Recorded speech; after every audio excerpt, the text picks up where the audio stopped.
século do povo. 1900-1999.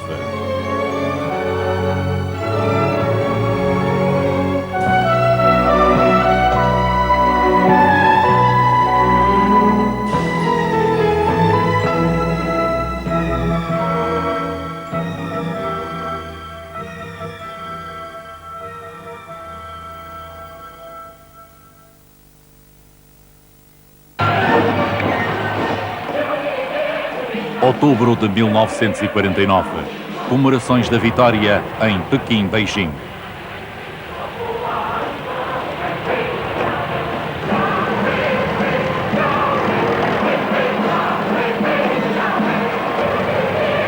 Mais de 30 anos após a Revolução Soviética, o comunismo faz um segundo grande avanço. O país mais populoso do mundo tem agora um governo comunista.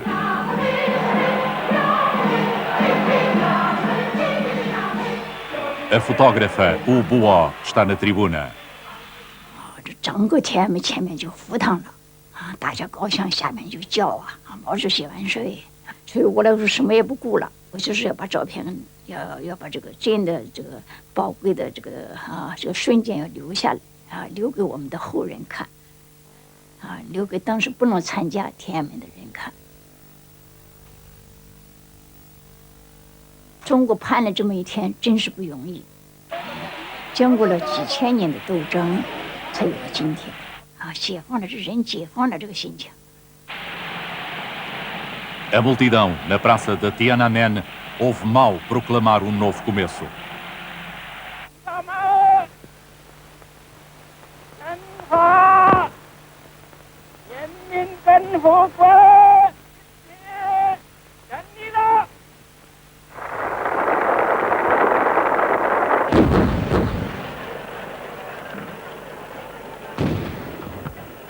Mao afirma que a China ficará agora liberta da desigualdade, da pobreza e do domínio estrangeiro.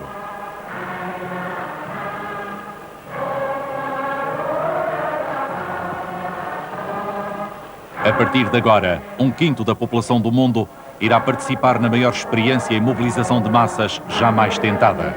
Os chineses terão agora de trabalhar, viver e pensar de uma nova forma.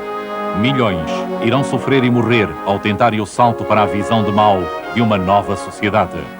Mas as suas vidas irão transformar-se.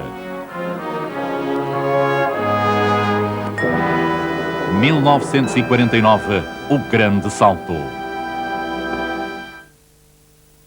Com o episódio de hoje, regressamos ao cerne da história política do nosso século para acompanhar as transformações revolucionárias ocorridas no país mais populoso do mundo, um dos mais extensos em território, 9,5 milhões de quilómetros quadrados, e que deu origem a uma antiquíssima e sofisticada civilização com indiscutível coerência intrínseca, a China.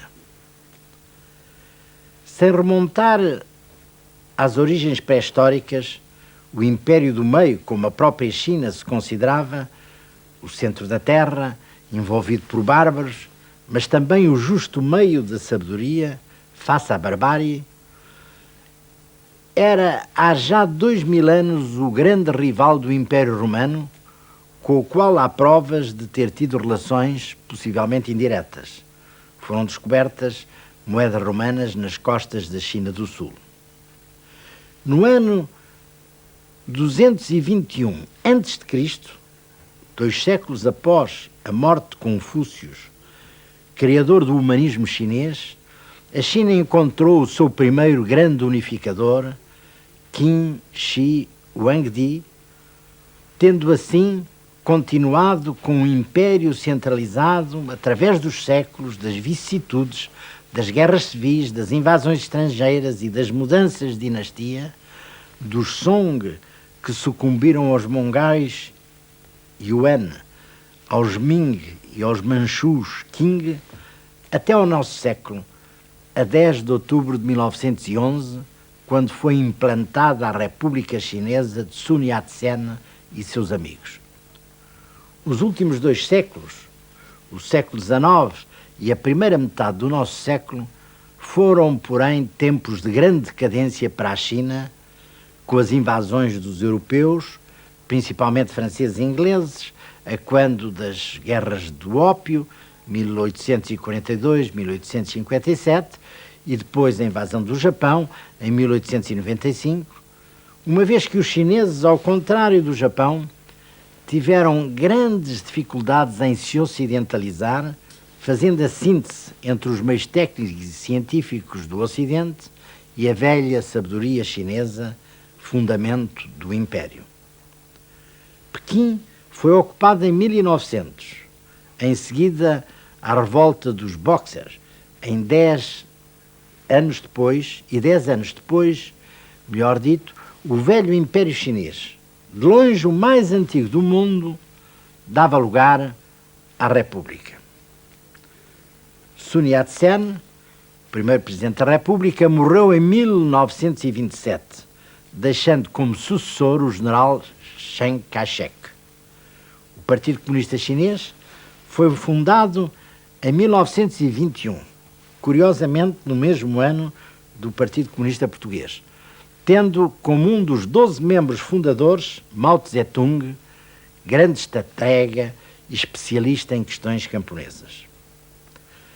Após o rompimento com o nacionalista Chiang Kai-shek e a consequente ilegalização do Partido Comunista em 1927, Mao Tse-tung desenvolve as suas teses de uma revolução camponesa de inspiração diferente da soviética, que era afirmadamente proletária, e encontrou grandes dificuldades no interior do seu próprio partido. Há um livro clássico admirável sobre este período do escritor francês André Malraux, A Condição Humana, que vivamente vos recomendo. Em 1931, deu-se um novo conflito armado com o Japão.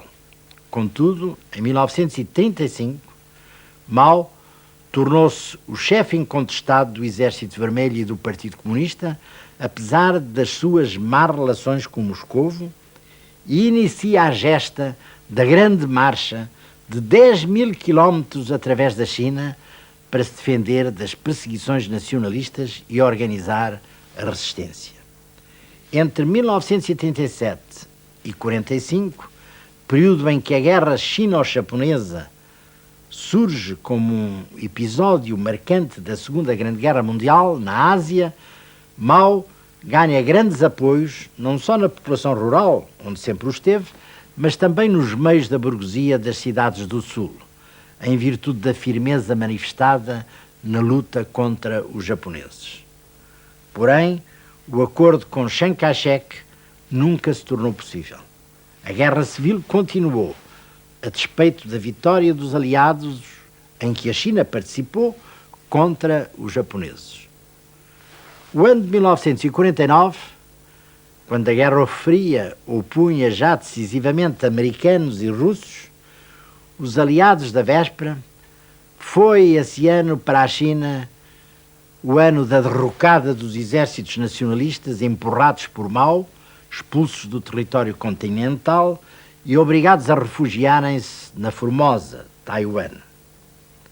Em 1 de outubro de 1949, Mao Tse-tung proclama em Pequim, do alto das portas de Tiananmen, o nascimento da República Popular da China.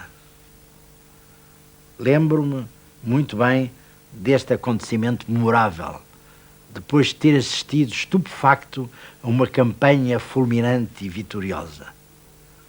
Com a China, país comunista, quase metade do mundo se tornou de repente anticapitalista. Representou isto uma enorme viragem, tanto do ponto de vista geopolítico mundial como psicológico. As democracias ocidentais tremeram e o chamado Terceiro Mundo passou a olhar para a China com respeito, como um modelo a seguir. Nos primeiros tempos, Mao Tse-tung procurou unificar e pacificar o país que se apresentava destruído por uma longa guerra civil e pelas invasões japonesas, ensaiando, para tanto, promover uma política moderada de reconstrução nacional, distribuindo terras aos camponeses pobres, a reforma agrária e tentando captar o apoio da burguesia nacional das grandes cidades. Essa fase, moderada, foi, porém, sol de pouca dura.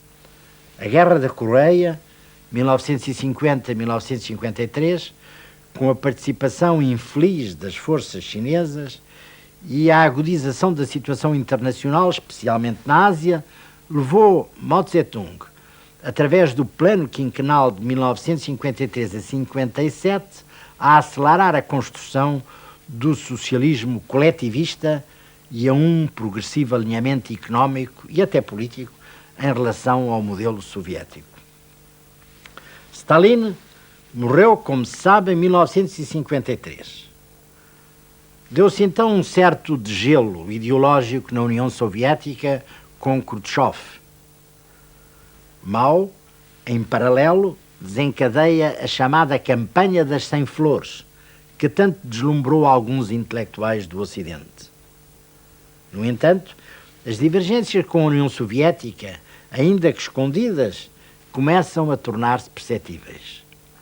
De 1958 a 65 é a época do grande salto em frente, instituindo-se no desenvolvimento a qualquer preço, independentemente dos custos humanos.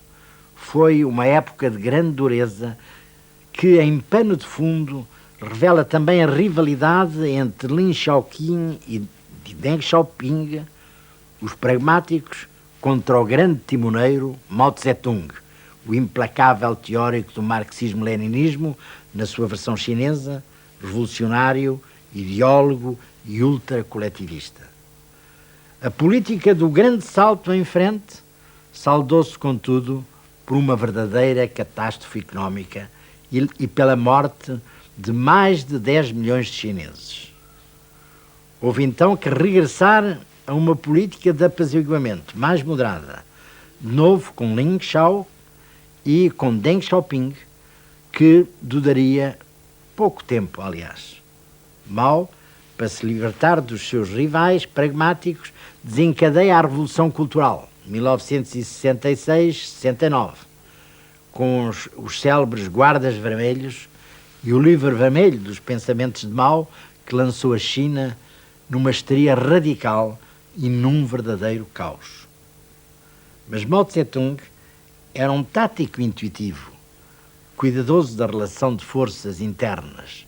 Talvez por isso, mais uma vez, num golpe de rins, pôs-se contra a Revolução Cultural, que tinha ido longe demais e ameaçava desarticular a China. Voltam assim os pragmáticos, à frente dos quais Deng Xiaoping. Note-se que, ao lado de Mao, manteve-se sempre, adaptando-se às diversas situações, o sofisticado mandarim Chou En-lai, responsável pelo governo e pela política de diálogo com os americanos, que levaria Nixon a visitar a China. É impossível, mesmo esquematicamente, dar em pormenor a evolução destes anos tão contraditórios, tão interessantes, sobretudo se vistos com os olhos de hoje e ainda tão mal conhecidos. Mao Tse-tung, símbolo distante, velho, caprichoso e autócrata, morreu em 1976, um tanto retirado e enfraquecido.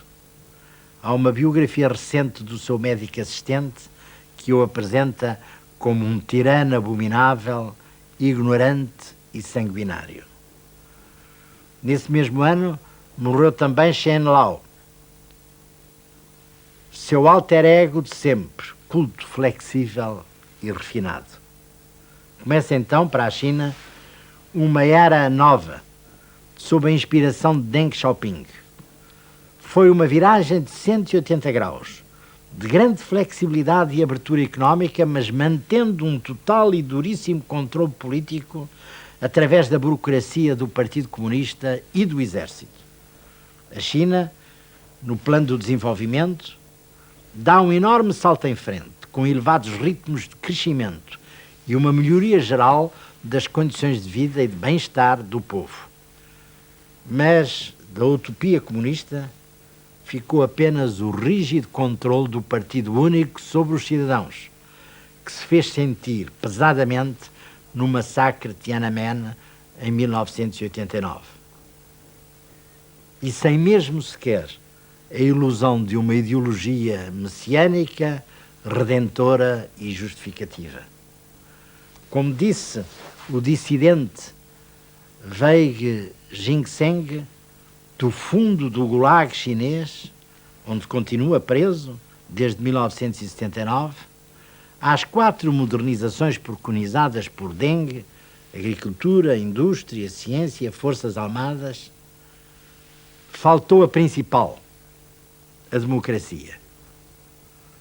Deng Xiaoping, o construtor da política de um país, 2 sistemas, bom aluno ao estilo desenvolvimentista dos grandes dragões asiáticos e do capitalismo em geral, morreu poucos meses antes da integração de Hong Kong na China. Uma cruel ironia da história. Quanto a Hong Kong, a transição foi até agora pacífica, não tendo suscitado grandes dificuldades. A gerontocracia que governa a China, Li Peng, Zhao Ziang, etc., aposta na abertura económica, não recuando perante o mais selvagem capitalismo, mas também no mais absoluto imobilismo político. Até quando será possível manter tão aberrante situação? Eis uma incógnita que o nosso século deixará provavelmente em aberto. Mas a terceira China, a da diáspora, dos chineses fora da China, por oposição aos chineses do continente e aos chineses de Taiwan, com um potencial económico formidável, de Singapura às Filipinas, da Indonésia à Austrália, à América do Norte e do Sul, essa diáspora constitui o verdadeiro motor do milagre económico atual, terá, porventura, a última palavra a dizer. Não será seguramente em favor do sistema comunista. Daí a interrogação que persiste em tantos espíritos sobre o futuro da China.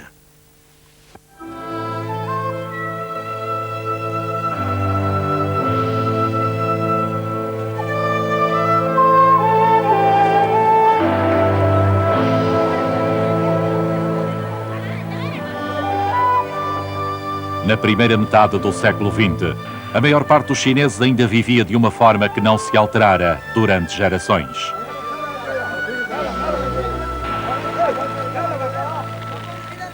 Quatro em cada 5 chineses trabalhavam a terra numa situação de extrema pobreza. A maior parte estava endividada aos proprietários de terras ou a agiotas. No oeste da China, os membros da família de Wu Bengshu eram trabalhadores sem terra. 那个时候就只有造孽些了嘛，那这旧社会手里有啥办法呢？假如没得办法的时候，家自己就弄来，像我呢就丢梭梭啊、黑警告跟谁也就弄来供到窝头。只有人家说不得你说的嘛，哦，你怕讲这阵个新社会移动，新社会移动嘛，就是说，哎，你就说啥子嘛，人家都还哎晓得你造孽干哈，人家都还有人给你撑腰杆嘛，哪阵你哪个给你撑腰杆嘛？你穷的嘛。 你穷我妈的，那阵我妈的，我们穷来填灰我啊说的，那阵好穷嘛，那这个窝头。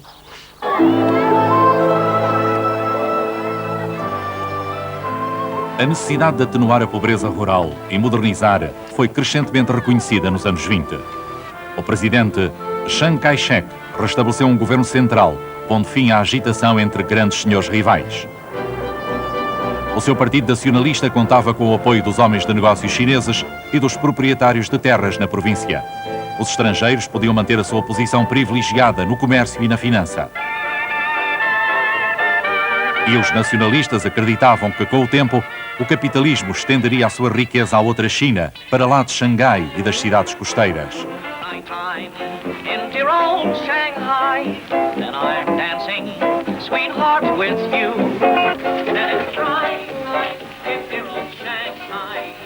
Mas o abismo entre a vida da classe média e a das massas de camponeses e operários permaneceu tão claro como sempre. Jin Jinji era casada com um importante homem de negócios de Xangai.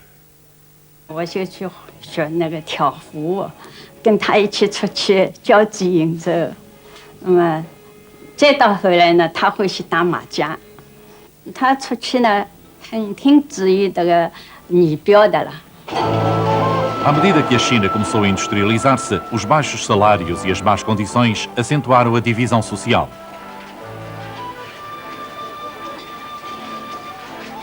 Alguns viam no Partido Comunista Chinês o instrumento de uma mudança radical que pudesse arrancar a China à sua letargia e pôr fim à sua exploração pelos estrangeiros. Começando em Xangai, os comunistas tentaram agitar os trabalhadores fabris da cidade. Os comunistas foram selvaticamente reprimidos pelas forças de Chiang Kai-shek a partir do final dos anos 20. Aqueles que não foram eliminados foram expulsos das cidades e perseguidos através da China. Depois da histórica Grande Caminhada, atingiram o remoto Noroeste. A partir das grutas de Yan'an, o seu líder, Mao Tse-tung, planeou um novo tipo de revolução que partiria mais do campo que dos trabalhadores urbanos. Em pouco tempo, disse Mao, várias centenas de milhões de camponeses levantar-se-ão como um tornado ou uma tempestade. Os nacionalistas e comunistas tinham cooperado, ainda que constrangidamente, durante a invasão japonesa da China.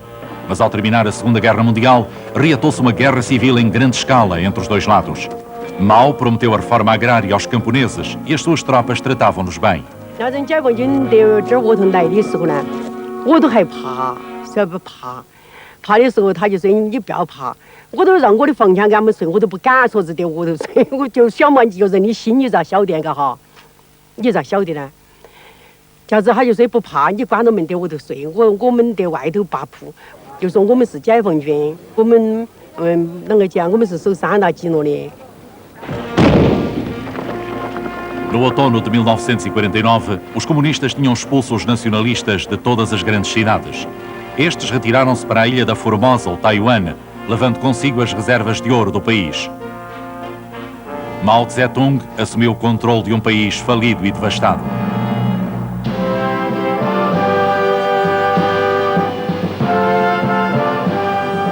O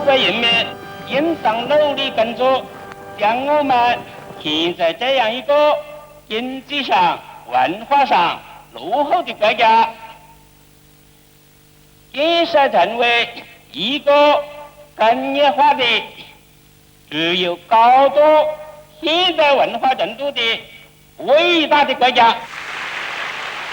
Mao detinha agora mais poder do que qualquer líder desde os imperadores. Ele prometeu uma China que pudesse ombrear com as outras potências mundiais. 我们的事业是正义的。 正义的事业是任何敌人也攻不破的。领导我们事业的核心力量是中国共产党，指导我们思想的理论基础是马克思列宁主义。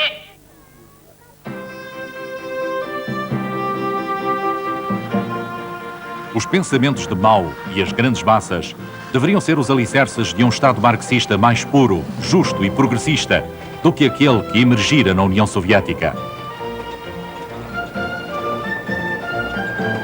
Seria uma revolução na qual os camponeses deteriam o papel principal. Os ativistas explicaram as ideias de identidade de classe e luta de classes em todas as aldeias e locais de trabalho, incitando os camponeses a falar contra o inimigo. Os chineses eram agora bombardeados com propaganda. Equipas móveis de projeção levavam filmes às áreas mais remotas, espalhando a mensagem do socialismo ativo. 历来毛主席教导地心上，革命的精神哪里来？党的政策是方向。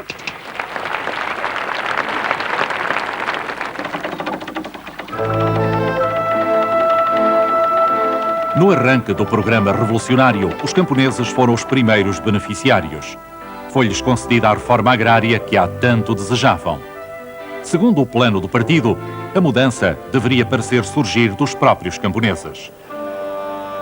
Num padrão que seria repetido inúmeras vezes, foram encenadas reuniões de denúncia, dramas rituais em que se confrontavam proprietários de terras e outras pessoas ligadas aos nacionalistas derrotados. 发动群众起义嘛，这样子还是有地主点儿跟人家嘛，就说你拿点退给人家，你咋个退？是不是？你啷个去退？就是这样子嘛。就开会嘛。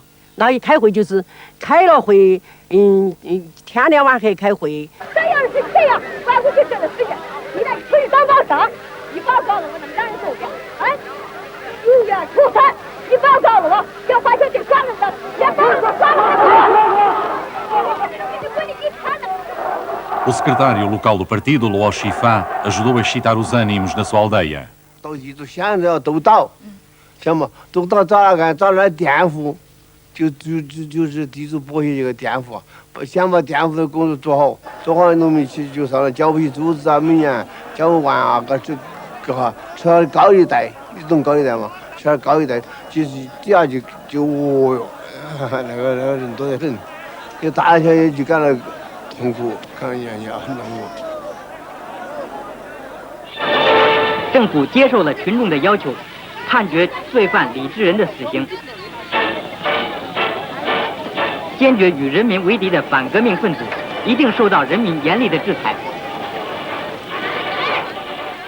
Foram mortas centenas de milhares de pessoas. 经过轰轰烈烈的土地改革，他们的苦日子从此一去不回头了。今天他们真正的翻身做了土地的主人。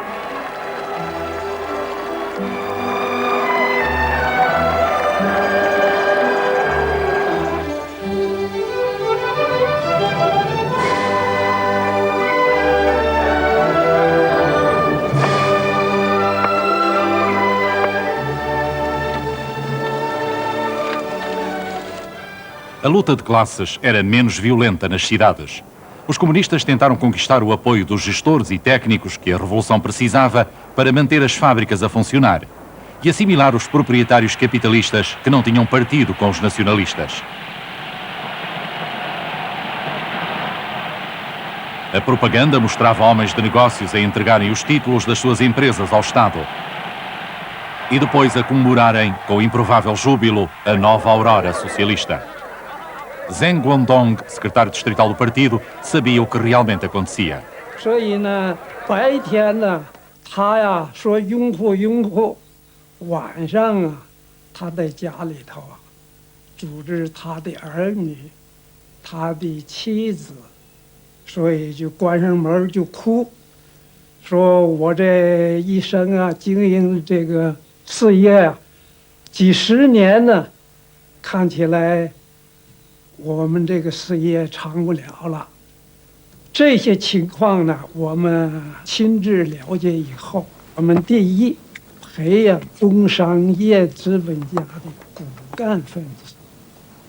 A família de Jin, em Xangai, decidiu que era melhor colaborar. A senhora Jin participou num filme explicando a sua nova perspectiva a outras esposas. 金锦之在小组会上说，过去丈夫不能掌握自己的命运。 做妻子的命运更是没有保障，大家走上社会主义的光明大道就可以放心了。刚解放情况也不太好，共产党也不喜欢那个广告的，对吧？所以他们的企业也是挺困难的。后来呢，我们现在的政策呢，我们觉得这也是一条出路了。Mas para aqueles que resistiam, a mudança podia ser sangrenta. Chi Hui trabalhava numa fábrica de Beijing. 张大全那个呀，里口都懵了；张小全那个，都是劳动改造了。现在我那改造的不都叫底下的工人呢，都叫我们这工人呢压着他，叫他干活了。那个就恨他们呢，他们不干少了，给你干少了不行，拿着棍子也晃着把子似的打工人妈愣他们呢。 那个人他那个这肌肉那个他那个当管的工人呢管我们呢，这个让我们这工人管他妈那肌肉了。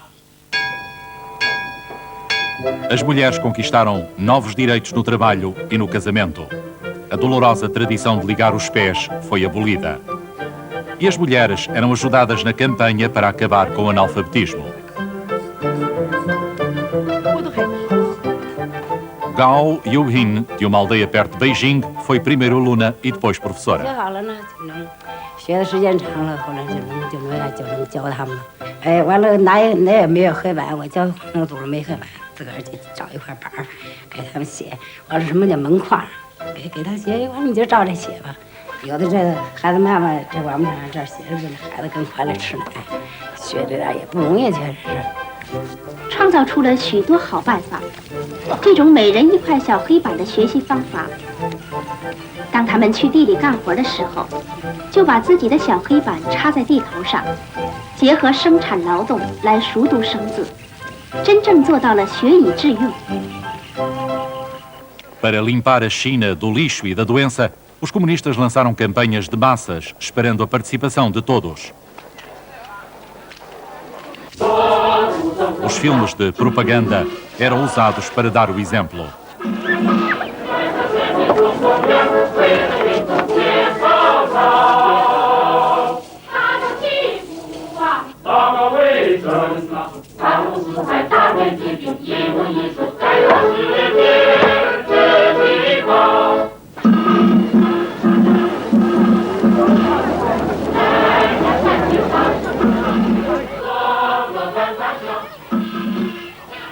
Milhões de pessoas foram vacinadas contra as doenças epidémicas que tinham arrasado a China. Foi declarada guerra a velhos hábitos.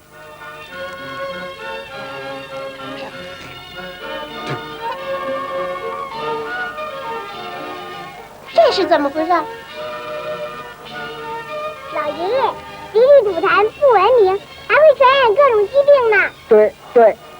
最好下次吐痰的时候要吐在手绢里、纸里或者垃圾箱里。好，好，以后我们一定要注意了，一定要注意了。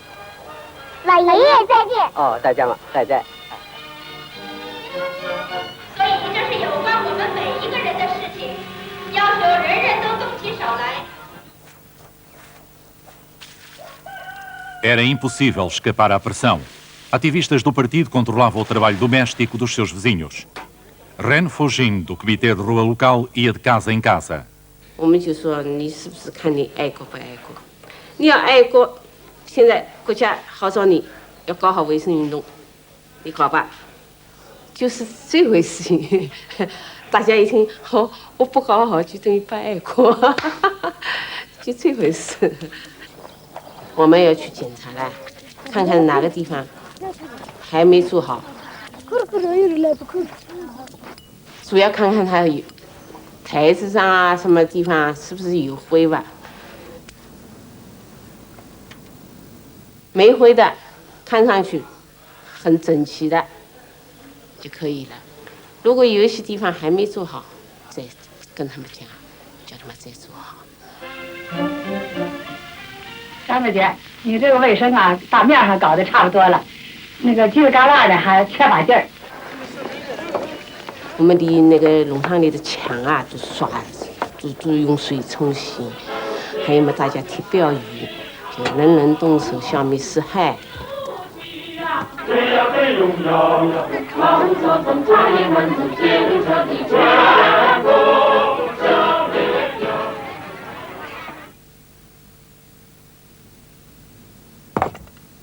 Nada escapava.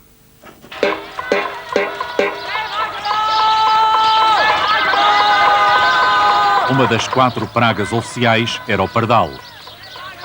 Os pequenos pássaros eram acusados de devorar as colheitas. 假如我们就发动，上头也号召我们就发动出来哦，狗儿麻雀就都要打，大大小小都要整，大家都出来嘛，大大小小都出来整嘛，都出来整嘛，吃饭呢换着吃嘛，就那个享受呢，享受多长哈。 享受多长就是加水游，加水游。一看他鞋树上又游，假如不是那个不是那个就是那个打那个那个皮绷子就打嘛，不是就是那些弄那些响的嘛，那些就砰的就去了嘛，这儿就检查嘛，检查那些人下哪个弄得多啊，就得表扬嘛。有些男动呢就说是就批评他嘛，你是为啥子你才弄那么多？你鼓励你，明天嘛又带鼓劲，晓得么？ Na verdade, a campanha teve repercussões negativas. Com o desaparecimento dos pardais, sobreviviam mais insetos para destruir as colheitas. O mesmo esforço para mobilizar a participação das massas foi aplicado a outro tipo de limpeza, a de pensamentos incorretos. Pedia-se às pessoas que tivessem atenção a vizinhos ou companheiros de trabalho que parecessem enquadrar-se na descrição do partido de direitistas, lacaios do capitalismo ou contra-revolucionários, os quais eram denunciados.